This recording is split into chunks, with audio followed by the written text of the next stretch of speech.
This is the most disturbing trend in college football that no one's talking enough about. Everyone loves to complain about the transfer portal and NIL and every other new layer to the sport that's actually making it better.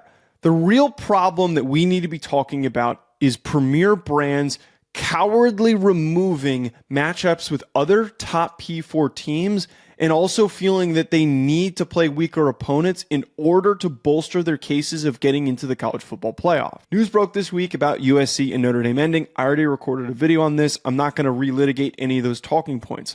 But the more that I've thought about this, the more that I've realized that we are trending in a very bad direction. You had Steve Sarkisian talking about after he beat Texas A&M that losing to Ohio State in the beginning of the year cost them a shot at the college football playoff. And that logic is incredibly flawed. Playing Ohio State ultimately was an important part of Texas's season.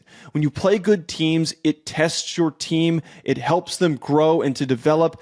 Having tough matchups ends up paying off in the postseason. The most tested teams oftentimes are the ones that are capable of winning national championships. You need to face adversity in order to battle through it in the most important parts of the year. We saw this with Ohio State where they beat Texas at the beginning of the season. They didn't play anyone the entirety of the year. And then finally, when they were challenged by Indiana, they lost. They crumbled in a late game situation because they had not been in such a circumstance the entire season. Teams need to stop running away from competition. There needs to be some sort of a stipulation from the college football playoff to encourage teams to want to schedule other big brands from other parts of the country. This sport was built off of not just the rivalries of teams in the same region, but also competitive matchups between brands that would not normally face one another.